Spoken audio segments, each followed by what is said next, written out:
Hey guys, Lizardlea here for Lovebird's Wedding Day 4. Let's see. There is the progress from day 3. I literally can't see.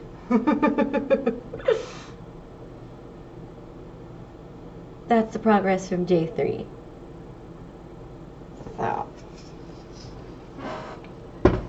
I have decided I'm just going to be working on this until I can finish it, because I have to finish it in time for the anniversary, which is coming up real quick. So, yeah, I'm going to go stitch. Devoted is slowly making his way over and opening a box and dragging it over here. It's an interesting way to start the video. Do you have anything you would like to say to the audience after that? I don't know what that was. I fit in the box. You should scoot closer. You're really far away from the microphone. I fit in the box. I don't care. You're still really far away. The microphone is here. I see the microphone. You should be here. We're loud people. Yes. That's why we should be the same distance from the microphone. We are Not now. me closer. This is me 2 inches closer. No, oh, that is like 2 feet Ow. closer. Sorry. She just runs over my foot. Oh, whatever. Stop being a baby. All right, we're talking about books. So there is no anti-memetics division by QNTM. Yep. Oh, me? Well, you always do this. I don't know. Like it's an SPC containment breach, essentially. Kinda. Or SCP, whatever. Well, actually, yes. Yeah, it is an SCP. It literally is an SCP. Yes, it started as that. It's maybe getting a rewrite with the SCP stuff ripped out, because that is the weird part of the book. But for those of you who don't know what SCP containment breach is, it's this sort of group. Is it a creepypasta? It sort of predates that, and it's not always creepy. It's group storytelling where the idea was, hey, there's a foundation, and they find weird objects and horrible monsters and other things. How do they contain them? That was always the idea, was it's containment breach. So it's the protocols and the doctrines of how do you contain a monster that, if you don't look at it, will break your neck. You know, Dark Angels, or Weeping Angels from... Doctor Who. Doctor Who style, yeah. Yeah, I think the first SCP I learned about was that one where as long as someone is looking at it, it can't do anything. So they always have 2 or 3 people in the room at a time. Mm-hmm. And you're supposed to, like, use one eye and yada, yada, yada. And then, of course, what happens is...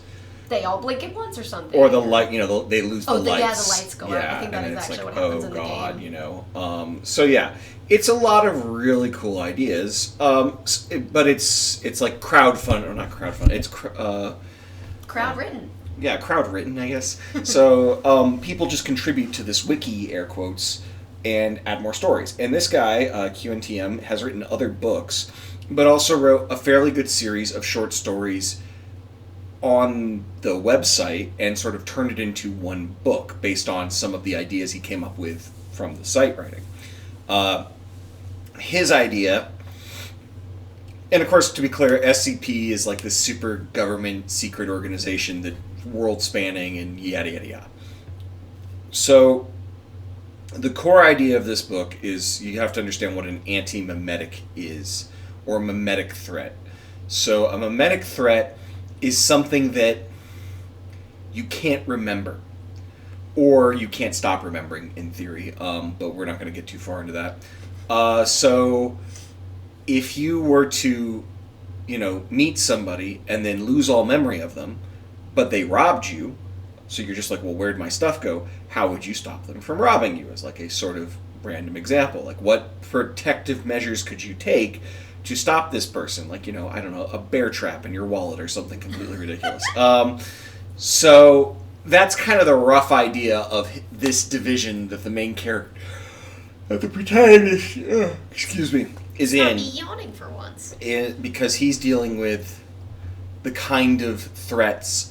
Naturally, they're like, you know, world-ending level threats, but also nobody can remember them.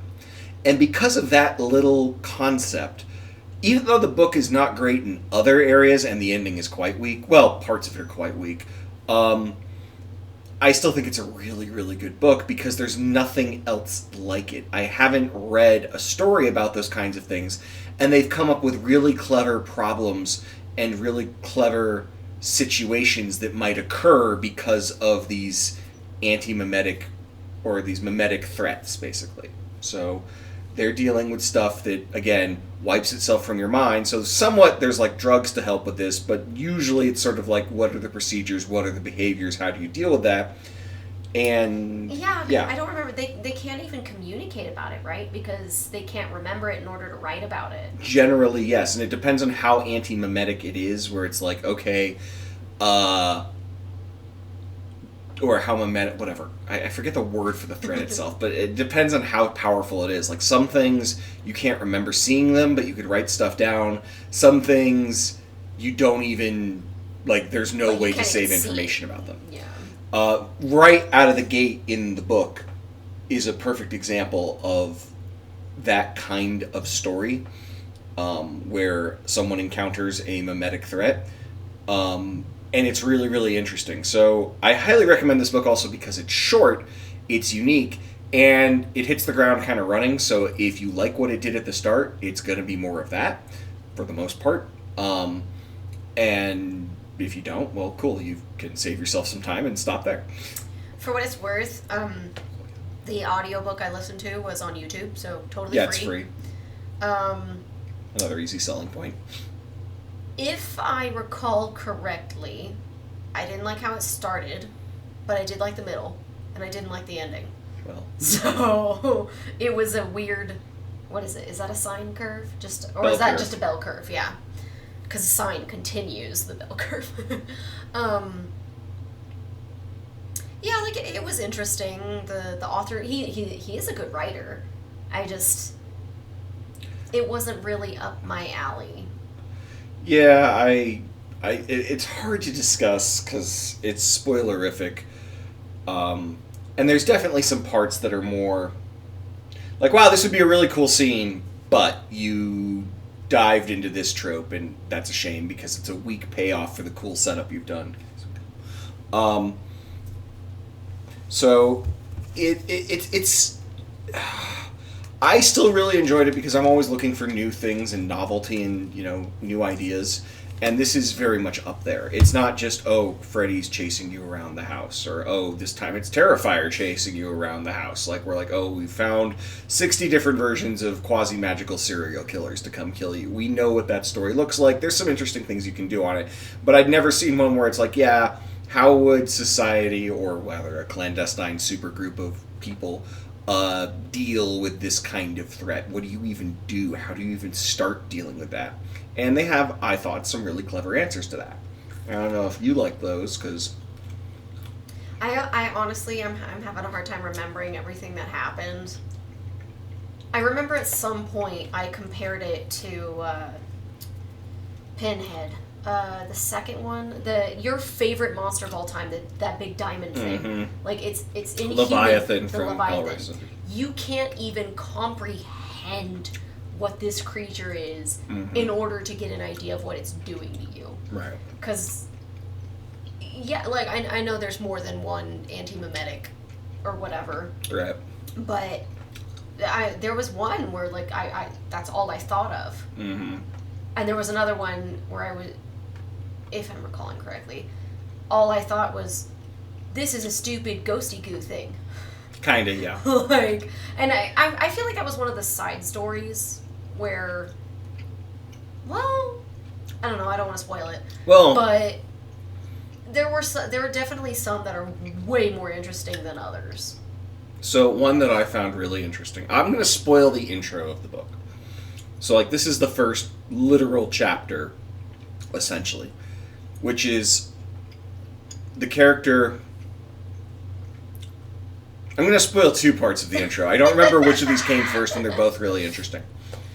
The character shows up at this new SCP facility, and it's their first day, and there's some weird guy sitting next to him at the lunch thing, but he's talking to some other people about how it's his first day, and then people start disappearing.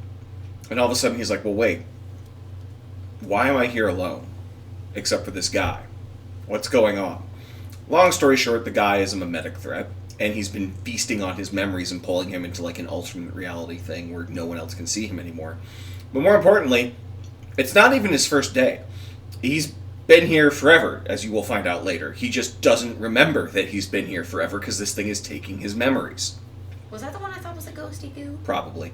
I didn't like the opening. So. I thought it was really clever because... It was cool, but if it just feels like a ghosty goo, I don't know. It doesn't seem as interesting to me. The guy who's... Like, the interesting point they make about the mimetic threats is that you're basically as good on day one as you're ever going to be. You can't train to be better at fighting mimetic threats because they send you back to your natural state. So this guy, even though he thinks he's brand new, goes, well, okay, what if I'm not? What would I do? Well, there has to be, like, a file on this guy, you know? Like, that's the whole point of SCP Containment Breach is you write down, like, you know, files and stuff on these things. And so he runs downstairs to a lab, and he finds the entry for the SCP, and the entry basically says, hi, if you're reading this, congratulations, you are basically being digested by this monster. Doesn't it have a ton of pages, though? Because every person who this has happened to, they leave a new note. So he's like, okay, I can't do this, or this. I need to do something new. And I thought that was really cool, is the idea that, yes, many people have been eaten before him, some of them have been smart enough to come here, and they've all documented what they're doing so that the next person has a chance to succeed, even though obviously none of them did until our main character here finally figures out how to kill this monster based on the information he's been given from the other people. And I think it's also a very clever way of killing him. I remember how that part of it ended, and I remember liking that. And I remember, I feel like, complaining to you that it felt like the first several chapters were completely disconnected and were different people. And it took a while to get to the main character, which was him. I don't think that was at the start of the book. Unless YouTube has them out of order. Maybe. There's always a chance. God, that could have been a problem if you listened to them out of order. The other character who's of note, or, well, I don't know if it's another character, if it's the same character, but the other scene that I'm thinking of is this one where a character's hauled into the office, and the top head of one of these secret, again, clandestine, yeah. And, they talk to the secretary, and then they talk to the boss, and they get hauled into the office, and the boss is like, well, who the hell are you? We're going to have you shot and killed because you're obviously infiltrating the division. And the person goes, and then shoots the secretary. And goes, so, first of all, I'm part of the anti-memetics division. There is no anti-memetics division, roll credits. And it's like, no, there is. You haven't been taking your pills. That's why you forgot we existed. You know who wouldn't let you take your pills? Your secretary, because you've never had a secretary. Why would you have a secretary? And they point out all these things in the environment that would lead you to believe, like, yeah, that's right. There is no reason. Like, it doesn't make sense for him to have a secretary. There's no this, there's no that, there's no this. And so you get to this cool scene of, like, oh, okay, this is how this is going to work. I don't know. I really liked it. I thought it, like, those two scenes are very clever. There's a few more that are very, very clever that I'm not going to spoil. So if you liked those ideas and you want to see more details on it, highly, highly, highly, highly recommend. It's horror. I don't recall it being hyper gross. Well, it's like a thriller horror thing. It's still, like, existential, like, oh my god, this thing's trying to eat me, or going to destroy the world or kill everybody. But it's not hyper gore or anything to my memory. I don't think it's... I feel like there was one scene where somebody's body was found and it was bloody, but I don't think anything was described. Yeah. Like how the person became that way, and it was mostly just there's a dead body there, moving along. Like, roughly PG-13 is my mental stack of the rating. So, yeah. Googled it. SCP is Secure, Contain, Protect. Oh, right, yeah. So, SCP Foundation is a clandestine organization dedicated to containing dangerous and incomprehensible horrors. So, yeah. And so this next book, Blood Over Bright Haven, by M.L. Wang. If you've been watching my YouTube channel, you already know I was so freaking excited as I was reading this book. I have a discourse discussing I this. didn't like it. Really? In detail? January, February, March, April, May, June. Yeah, June 6, 2025. We can do it again. I just wanted to mention it. Every single person that has recommended this book has recommended other things that I really liked. And then I really liked it at the start, especially because I got 15 hours of the book in one day, or 12 or something, like a ridiculous amount. And I was like, oh my god, I only have a few hours left, but I'm so tired, I can't cross-stitch anymore. And it was just, it's very preachy. Yep. Which can be done right, but it wasn't done right here. Like, the main guy is never wrong, essentially. And the main girl is always wrong, basically. Because, she's the equivalent of the white man invading the Native Americans. She's the colonizer. Yeah, the colonizer. That's the right term. And I will say, the main guy was my favorite character, but he was a Mary Sue in the end. And that's probably why I liked him, because he was always right, and he was adorable, and he was the one being oppressed, and I do tend to like the underdogs. I did like the main character because she's the only girl who's gotten into the position she makes it in, so she is an underdog, but it's very preachy. And I have nothing else to say about it. The short idea is that it's a world of, air quotes, modern magic. It's sort of steampunk-ish era. Mm-hmm.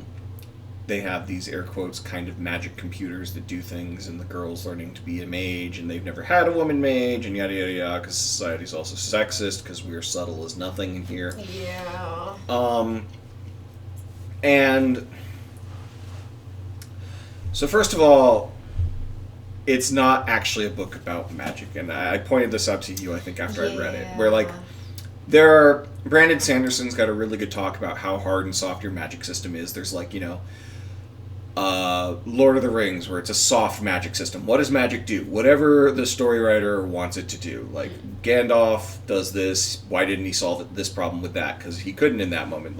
Don't know, maybe I crumple leaves or whatnot. There's the strange case of Mr. Norrell. That's kind of a weird magic system. There's things like Sanderson where he goes way into okay, it's basically science with alternate stuff, where everything is mapped out and explained perfectly. Or even Harry Potter, where it's here's the spells they have. It's not super in depth, but obviously Expelliarmus winds up solving all the issues because we really don't want kids going around basically using murder guns on other people. And so you see some creative use of the magic, where it's oh, wait, I could use this spell here, or I could use this trick here. That is not what this book is about. The magic is an abstraction for basically slavery and colonialism. So it is no more a problem-solving tool in the book than gasoline would be, or fire, or steam, or programming. It just is part of the story. And they don't use the magic to solve problems. The book is about political and societal problems. It is a societal commentary, and I think it's an incredibly blunt and rather uninteresting one. Don't get me wrong, I think that there's valid points that the book is bringing up. Societies aren't perfect, we've done horrible things. I don't want to go all the way down this rabbit hole, but I think that people glorify the other side of this equation maybe too much, but it doesn't matter, because at the end of the day, the book is just such a bad way to tell this kind of story, in my opinion. If you want to explain how people are abused and misused, this just felt so, I don't know, 101, mustache twirling, bad guys, people doing stuff because they're just evil and horrible, and I know that those people exist, but it's not really interesting to read about. If the answer is just the evil people do evil things, okay, yeah, and the dumb people do dumb things because they're just dumb, basically white people. Literally, it's you can tweak that however you want, but it's anyone who's a colonizer, and the source of this book is of course going to do the dumb or wrong thing. And anyone who's not is never going to do anything wrong. And that's where I feel it makes people monolithic, where you're not getting individuals, you're getting Mary Sue's. Yeah, and ultimate evils and whatnot, where it's like, well, every colonizer is evil and every native is perfect. It's like, well, that's not how this really works out. And it does toy with some of these ideas. It's not quite as black and white as I'm making it sound, but it's close.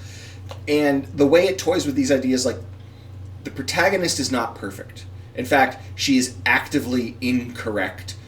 A lot. Not only a lot, all the time, because again, she's a white people. So it's frustrating though, because that is an interesting thing to use for your stories to make a story more interesting. Like, we have a flawed protagonist or an unreliable narrator or somebody who's like even just objectively wrong or evil. Those can all be interesting points of view for characters. It's just not for her, because it's telling the same story I've heard and I've been studying and I've been reading about since, I started becoming aware of social societal issues in, like, middle school or high school, whenever you want to point that out. Like, this isn't treading any new ground. And I guess if it's your first exposure to that kind of writing, it's fine, I guess. I don't know. And then it being a romance as well is super weird. I will give this book one piece of credit. It is fascinating to me because it is the only book I have seen that has managed to piss off both the woke crowd and the anti-woke crowd simultaneously. There are people on the far left who hate this book because they think it's demeaning, and there's people who are on the far right who hate this book because they think it's demeaning, and it's just like it seems to be loved by everybody while also simultaneously pissing off all the wrong people, and I'm just over here like, this doesn't deserve this much attention. It's fine. It's probably the worst thing I've finished. Yeah, it was not good. I actually disagree with you when you said it doesn't appear to be as black and white as you made it out to be, because the only characters who at any point were gray were that main girl and the rich kid's son. Everybody else is either fully a good guy or fully bad guy. There were like one or two teachers who they kind of... They make it appear like her teacher. I'm not thinking of him. He might be a good guy. No, he was one of the worst ones. When we all know too. I was so invested in him because I was like, oh my god, he's gonna be the one who's like, yeah, we had to do it because blah blah blah blah blah. And then, no, he was actively just like, yeah, no, it doesn't matter. No one cares. They're just savages. Yeah, exactly. It made me so angry because prior to that, he felt like a real person who could exist. Well, I mean, those and then people it became, exist. But, yeah. In an interesting way. Yeah. Because he's no longer interesting when he's just a liar. Mm-hmm. That's not interesting. He's just a full 100% bad guy. He acknowledges that. He's okay with it. Like, yeah, really, I mean... It would be so much more interesting if he's like, yeah, I know we're doing the wrong thing, but I don't know how to fix the system. Mm-hmm. I don't know how to get around it. Yeah, there are a lot of ways. This is what I'm stuck in. And they don't do that. Everybody is evil, or everybody's good. Mm-hmm. And I mean... For what it's worth. It's so uninteresting. I wasn't interested in his stuff because, I called that right out of the gate because I could see all the telltale signs of, like, this is the template we're following. It's a problem I have in stories in general. Like, for example, I like Stephen King, but Stephen King is also a template writer where I can look at his characters and probably 100 pages in... Tell you who's going to live, who's going to die. Yeah, I know who's on the docket for being allowed to be killed, and I know who's not allowed to be killed. And it takes some of the tension out of the story. Now, you can use that to do very clever things. This does not. You know very early on... who's going to be right, who's going to be wrong. I mean, again, some people, different strokes, maybe you'll find more tension in it than we will, but... and then the idea that this is just, like, the thing everyone's loving and screaming... I don't get it. I'm bitter about it, and I will say, because of how it ended and everything, how it all went, I looked into the author... and I was like, oh, everybody's recommending this Sword of Saigon or whatever. And it is literally left open for a sequel, and the author has straight up said, I will not write a sequel for it. So I'm just not going to read anything else from this author, because they're just going to disappoint me, and I don't like saying I dislike things, but I'm going to be honest, so... Yeah. So there's that. And now... the book Devoted really liked. The Lies of Loch Lamora by Scott Lynch. Did we talk about this one already, too? Hold please. Do I even have it? Because I was trying to write down everything. I do not have it as something we have talked about. No? Okay. So you get to do your spiel. Oh, okay. Lamora. Let me quickly. So, The Lies of Loch Lamora is the first book in what's supposed to be the Gentleman Bastard sequence. It is one of the more notorious, oh, hey, I've got it under Gentleman Bastards, that's why. It's one of the more notorious, oh, hey, this is going to be X books long, and then, oops, we haven't finished, we haven't been writing it. Sorry. And they got 3 books in this sequence before the author kind of capped out, and supposedly this year or next year, I forget which, he's going to start writing again, and he's already written some stuff or something. I haven't looked into this since middle of this year or something, so hopefully that's still on track and not going to go up in smoke. I would really, really like it, but we'll get back to that. So the world is sort of Renaissance Venice inspired, the culture, where, I don't know if it's Renaissance. I don't know my history periods. Point is, people are walking around with stilettos and wearing nice clothes, and there's lots and lots of canals. It's a fantasy world where there's not a lot of in-your-face magic and fantasy, but at the same time, like, they're living in a city called Camorra that has these elder glass structures, they called them. No one knows who built them. They're these giant glass structures. Nobody knows what they're used for, and you can't harm or work on them. So, like, there's this fallen civilization tech all over the place. And I think it's a really good series because each book is a heist story. Sort of self-contained, but there's a bigger overarching plot that it eventually starts working into right at the end of book 3. So, the main character is Loch Lamora, who is this audacious brat at the beginning of the book, because of course he's poor and his He's an orphan, too. He's an orphan. I was just about to get to. His family has died in this massive plague, and so he's been found by this thief taker. And again, this is all based on, like, you know, that sort of dark, gritty Victorian London and Renaissance Italy stuff. So, like, it's not a kind world. The kid's living with like 20 other kids under the thief taker. All sorts of horrible stuff's going on, but not as horrible as it could be. But the problem with Locke is Locke doesn't have middle gears. Locke decides, you know, oh, I'm supposed to steal from people, right? So he starts out as what they call a mummer, where, like, he is the distraction. So, for example, he realizes that if you chew up orange peels, it looks like vomit. So he's a really good mummer. But when they graduate him to, you know, thief, where you're supposed to actually be taking the purses rather than distracting, he still likes being a mummer because he understands the value of that sort of step. And so one of his first days out, he steals from what they call the Yellow Jackets, which are the police. The one group of people you absolutely cannot steal from in this town because they will come and kill all of you. But also, doesn't the Thieves Guild or whatever have an agreement with them? Yes. All the thieves in town have this, it's called the Secret Peace. The thieves basically made this deal that said, we won't rob the rich and we won't piss off the police and attack them, and you won't kick down our doors and fight us and we won't have to go to war. And on his first day, he breaks the Secret Peace, like, immediately, no questions asked. So the thief taker's like, what does he say? You are circumspect, or you lack I forget, do you know what circumspect means? Like, a lot of really good writing there, in my opinion. So the thief taker's... I liked the dialogue. Yeah. There wasn't enough of it. I see. So the thief taker's like, I don't know what I'm going to do with this idiot. Because he keeps doing things like this, where the second time, he's like, oh, we're going to rob this store. All right, good for you. They set it on fire or something. No, they cause a riot. Okay. Because they claim it's on fire. Oh, and so it's okay. like, yes, kid, you robbed the store. But in attempting to rob the grocery store I told you to go rob, you now have the entire city pissed off if they figure out that this was all fake. So, like, here's an idea. Don't.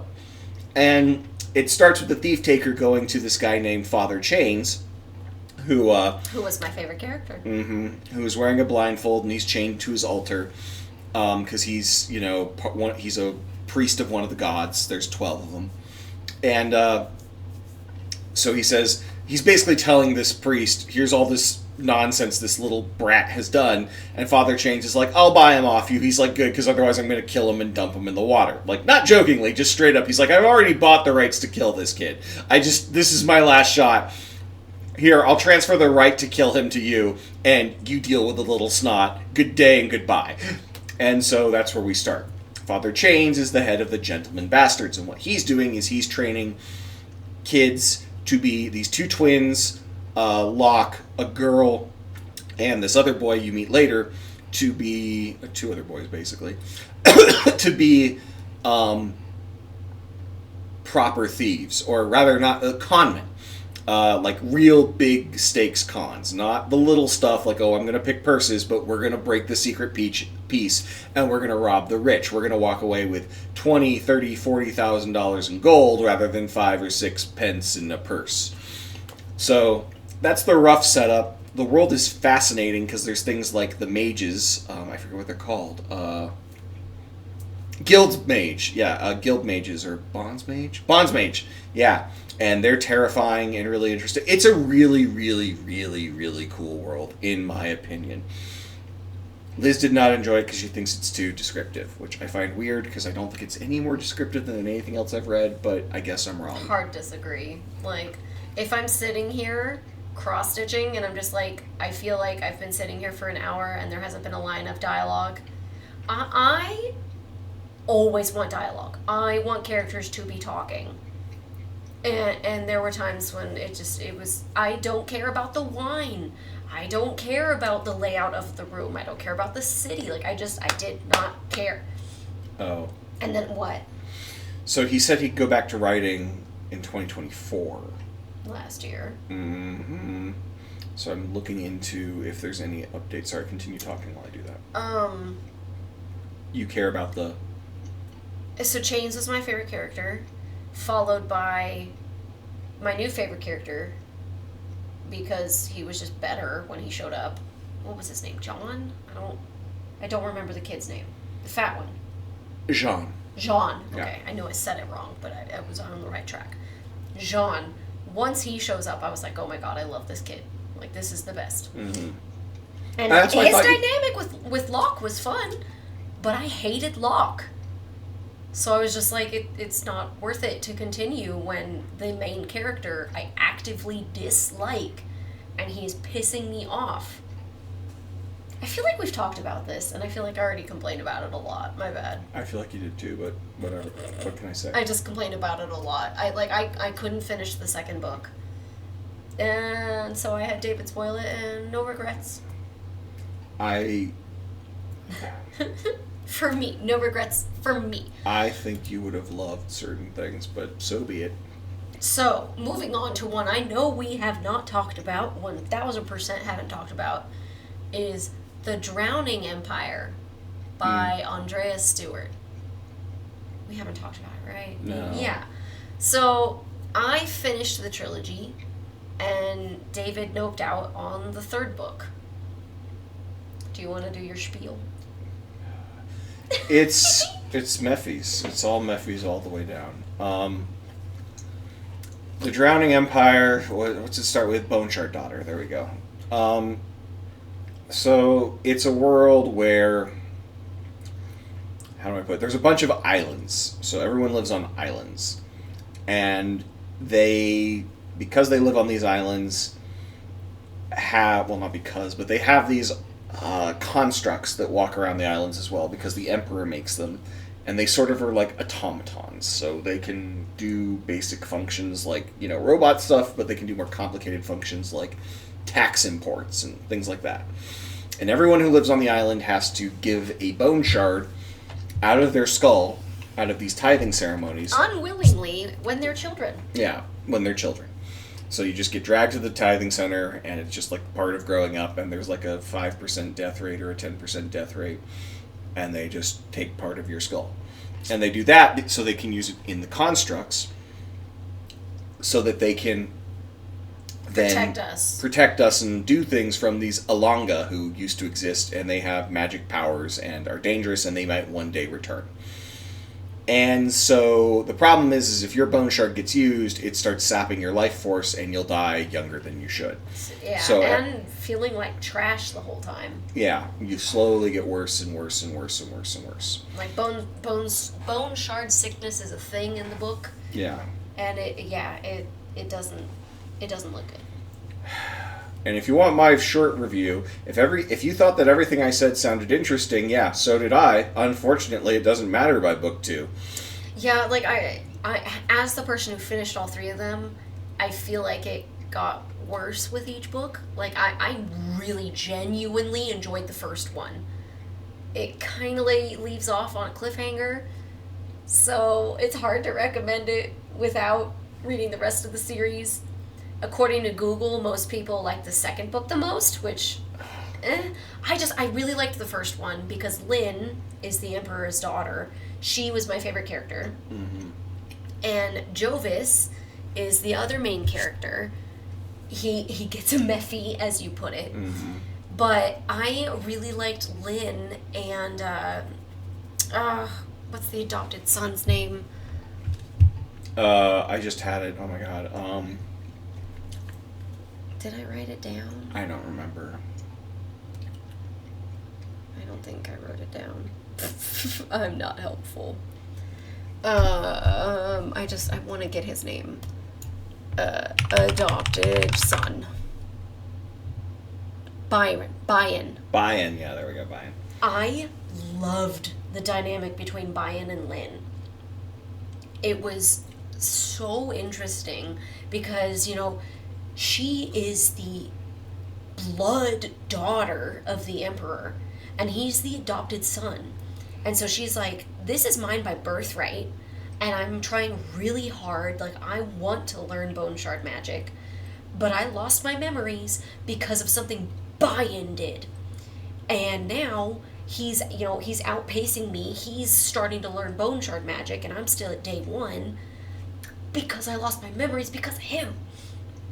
And he's just like, well, yeah, it happened to me too, but I started meditating and I got my memories back. You just need to meditate.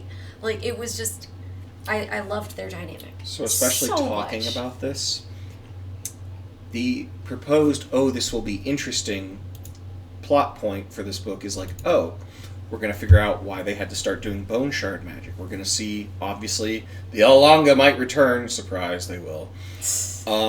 We're going to see the Alanga come back. We're going to see bone shard magic being used against the Alanga. We're going to see that, like, if you're thinking about all, it doesn't, no.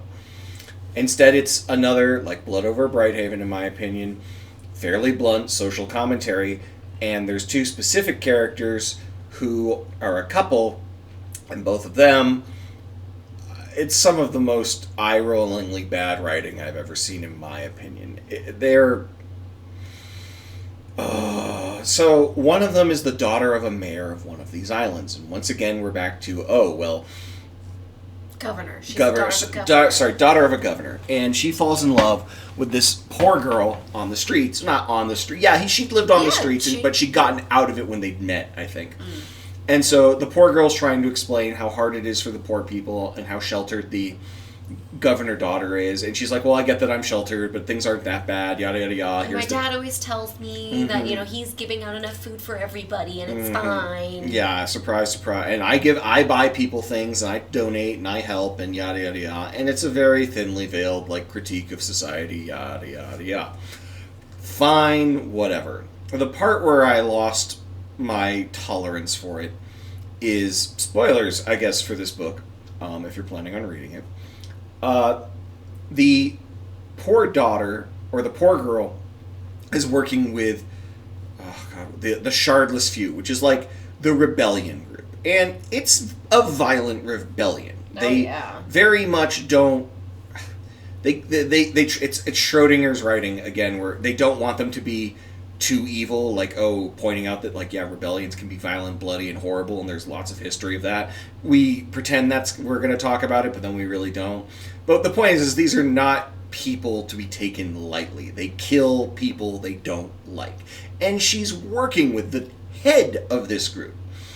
And she finally, air quotes, gets kidnapped by them so she can get her governor's daughter, future fiancé, to come meet her and him and say, you have to help us save the island. We have to take over. And it's like, okay, clearly this is going to set some boundaries in the relationship because the governor's daughter doesn't agree with the plan and instead goes, I guess we can compromise. I'll move in with you. Like, that's the end of that scene where, like, we're sitting here with the guy who's going to attempt to murder this woman and her father and the woman who lured her there, and rather than this ending in either, like, obviously I expected, the governor's daughter's going to be like, you're right, I have to join the resistance. No. She kind of sort of limps in, and the head of the resistance is fine with this and doesn't think she's going to betray her. And the daughter never puts together that, gee, this guy's going to try and kill me and my father, who at the moment I still currently love. And we never really talk about that. And it's just like that hand-wavy, like, it's okay that I tried to get you and your father killed thing. Like, it's so... I call it mentally revolution fantasy, where it's this idea that, I meant to do well, so all is forgiven. And you're right, later on we find out the revolution guy was going to kill the father and the daughter, but oops, we managed to stop him, and how evil he must be, we should never have allowed him to do that. And it's just so... I love you, wife, but yeah, if you drag me to some person who's like, I'm going to kill you and your family, I'd be like, wow, we have a lot to talk about, don't we? Oh, yeah. I didn't know you hated me this much, or that you were that naive, or both, or whatever. Like, I totally understand if you have criticisms with the way we run this island, but maybe don't drag me to the group that's whole plan is to just kill us, or like, holy crap, like... Legit, yeah, no, you're right. I agree. I actively hated the two of them. Like, this is gonna sound mean, especially because I'm a straight girl. I literally just called them the lesbians. Falu and Renami are their names. Yeah. Anytime one of their chapters started, I would roll my eyes because I knew exactly what was going to happen. And it never surprised me. It was so frustrating. And I will say, I promise you, hand to God, if they were a straight couple, I would have felt the exact same way. And I would have just been like, yeah, it's this stupid straight couple. Like, I don't care. I actually actively, I told David this, I appreciated how open the book was of like, they're lesbians. Yeah, these are gay guys. Yeah, like everybody's adopting children left and right. Mm-hmm. And they are family. Because I had an adopted uncle. He was my favorite until he passed away. So, like, I don't care about blood relation. I know I was talking about Lynn being like, I'm the blood daughter, and he's the adopted son. I have the birthright. I don't give a crap. I would give it to whoever, has earned it and deserves it. But that's just me. So I appreciated that aspect. But I just, other than them being stupid, the most we learn about them is that they're lesbians. And pretty much. Falu is constantly proposing to Renami, and Renami's constantly denying her, and it's just like, it's so frustrating. Because that first book, I think I rated it a 4 or 4.5 out of 5, because of the two girls. Anytime it went to their perspective, I felt like the story was just getting pulled back and it wasn't interesting. If you just uproot all of their sections out of the first book, I think it becomes a perfect book. Because I loved everything else. I loved both Lynn and Jophus' stories. But theirs just, it was such a drag. I would literally, like, I borrowed it from the library. Every time one of their chapters would start, I would put it to 1.5 times speed, because I was like, I want to get through this as quickly as possible. I want to get to something interesting. I want to get to something that moves the story along, because it doesn't move along with them. Mm-hmm. It was so frustrating.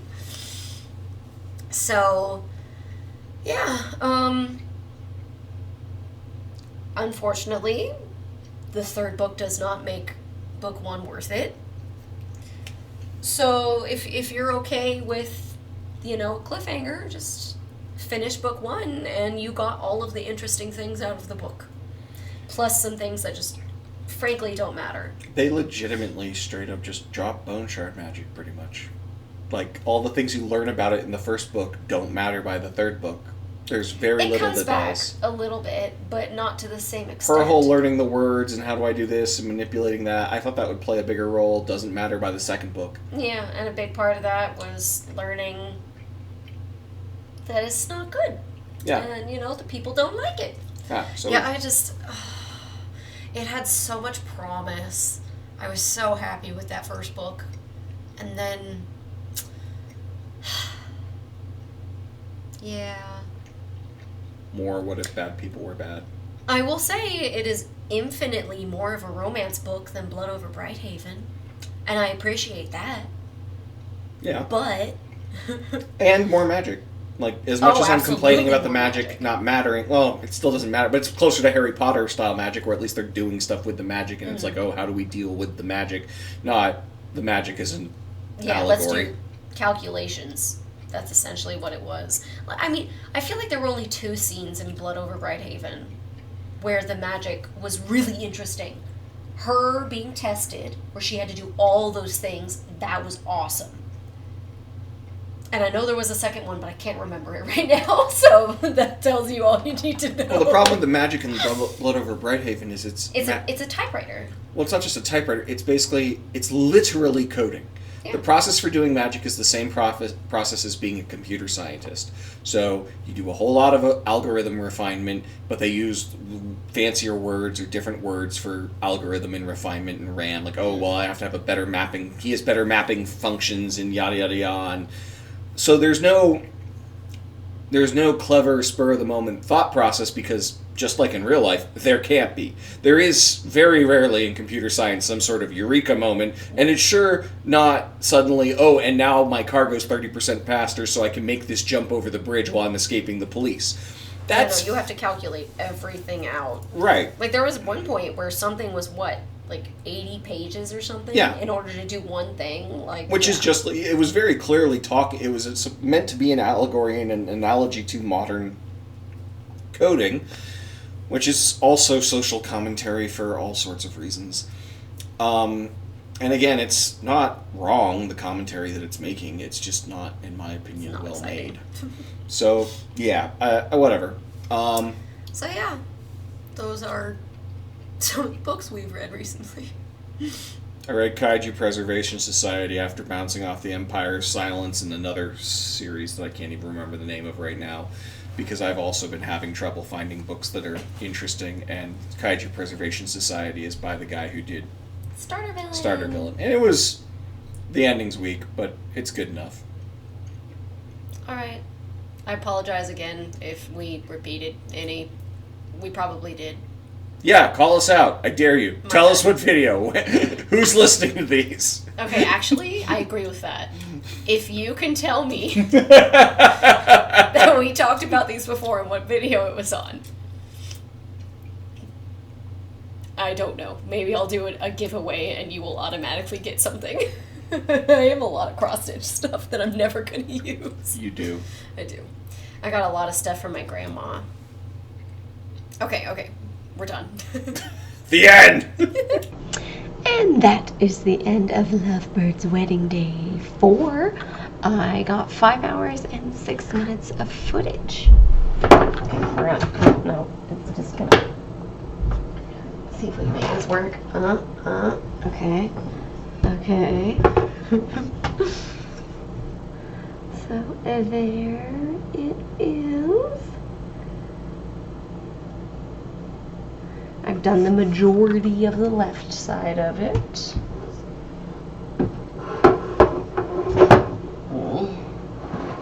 Honestly, I hate using this thing. It's just so clunky. But, okay, let me... So... just gonna turn it. There we go. Now I can't see my screen. I've gotten a lot done. honestly, my plan, as long as I'm able to cross stitch tomorrow, is to get this feather done, get this guy in, do this, and then I'll start. Honestly, I'll actually probably work on the bird. So, yeah.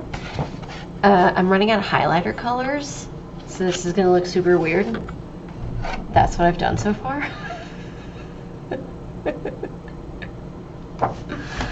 I mean, honestly though, even if I had all of the colors, they're rainbow colors. They're not just, you know, blues and greens. So.